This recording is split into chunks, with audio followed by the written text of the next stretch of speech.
What if I told you that some of the most ignored books in the Bible contain warnings, prophecies, and predictions that still feel terrifyingly relevant today? Most people have heard of major prophets like Isaiah, Jeremiah, or Ezekiel, but hidden near the end of the Old Testament are 12 shorter books written by men often called the minor prophets.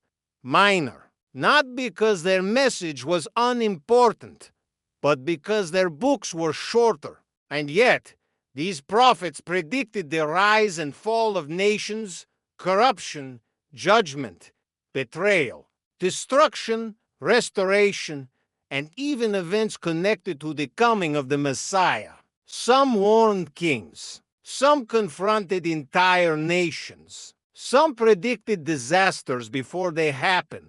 And almost all of them were ignored. But here's what makes their words so fascinating. Many of the problems they warned about thousands of years ago still exist today. Corruption, greed, false worship, violence, pride, spiritual confusion. It's as if history keeps repeating itself. So who were these prophets? Why were their messages so serious? And how did their words survive for thousands of years? Tonight, we uncover the hidden world of the minor prophets. And by the end of this video, you may never read these books the same way again. The story begins with Hosea. Hosea lived during a time when Israel looked successful on the outside.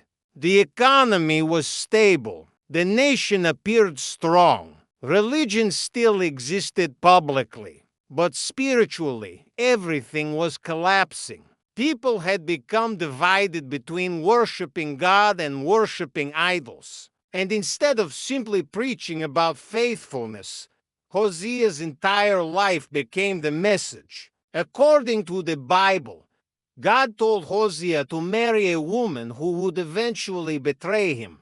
It sounds shocking, almost unbelievable, but the purpose was symbolic. Hosea's painful relationship became a reflection of Israel's relationship with God. Just as Hosea remained faithful while being betrayed, God remained faithful to a nation constantly turning away from him. And this is what made Hosea's message powerful. It was not only spoken, it was lived. Through heartbreak, betrayal, and forgiveness, Hosea warned Israel that actions have consequences. A nation cannot abandon truth forever without eventually facing collapse.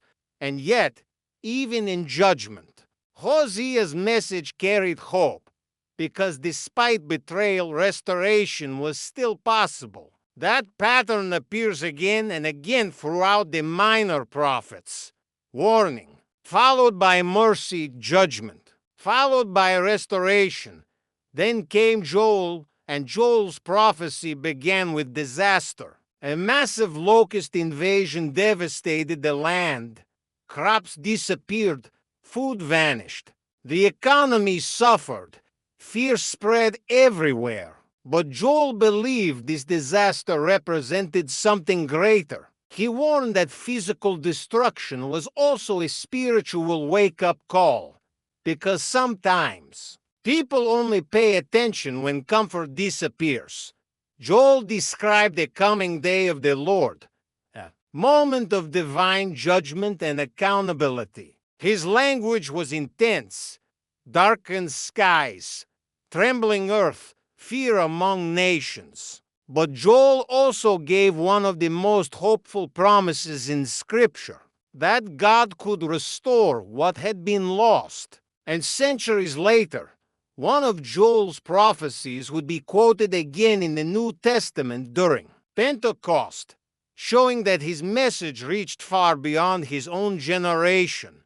After Joel came Amos. Amos was different from many prophets. He was not raised in royal courts. He was not from a wealthy background. He was a shepherd, an ordinary man called to deliver an extraordinary warning. At the time, Israel was wealthy and politically successful, but beneath the surface, society had become deeply corrupt. The rich exploited the poor. Justice was manipulated. Religion became more about appearances than truth, and Amos confronted it directly. He warned that prosperity without righteousness cannot last forever. That outward success means nothing when injustice controls society. His words were bold, fearless, and uncomfortable, because Amos challenged the people benefiting from corruption, and history would eventually prove him right. Then came Obadiah, the shortest book among the minor prophets, yet carrying a powerful message. Obadiah focused on the nation of Edom, descendants of Esau. When Jerusalem suffered destruction, Edom did not help. Instead, they celebrated the downfall of others. And Obadiah warned about the danger of pride, because pride creates the illusion that power will last forever. Edom believed their position made them untouchable. But Obadiah declared that arrogance eventually destroys itself. It was a warning not only to nations, but to individuals. That pride blinds people from recognizing their own weakness. And then came one of the most famous stories among the minor prophets, Jonah. Most people remember Jonah because of the great fish. But the deeper message is far more important. Jonah was commanded to go to Nineveh, a violent and dangerous Assyrian city, and warn them of judgment. But Jonah didn't want to go that way, because he hated them.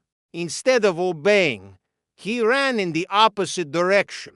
And that decision led to storms, chaos, and eventually being swallowed by a great fish. But the story was never only about punishment. It was about mercy, because when Jonah finally delivered the warning, Nineveh actually repented.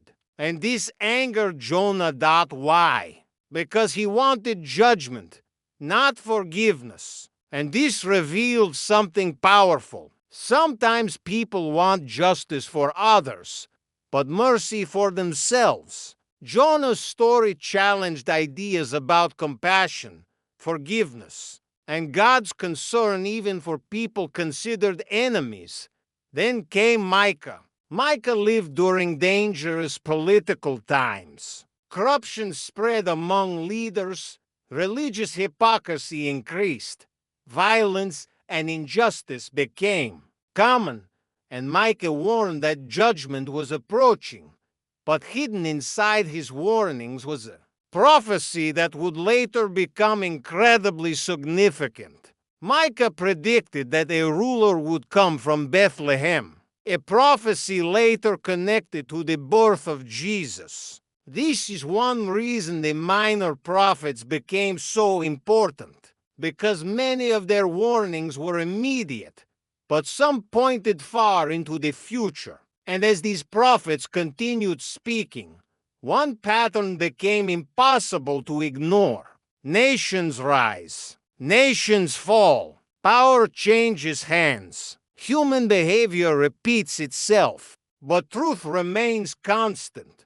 And that is why these prophets continue to matter, because their words were never only about ancient history, they were about human nature itself. The same pride, the same greed, the same corruption, the same spiritual confusion, different centuries, same problems, and perhaps that is why their messages still feel so relevant today, because the warnings they gave were not only for one generation, they were for every generation that would come after.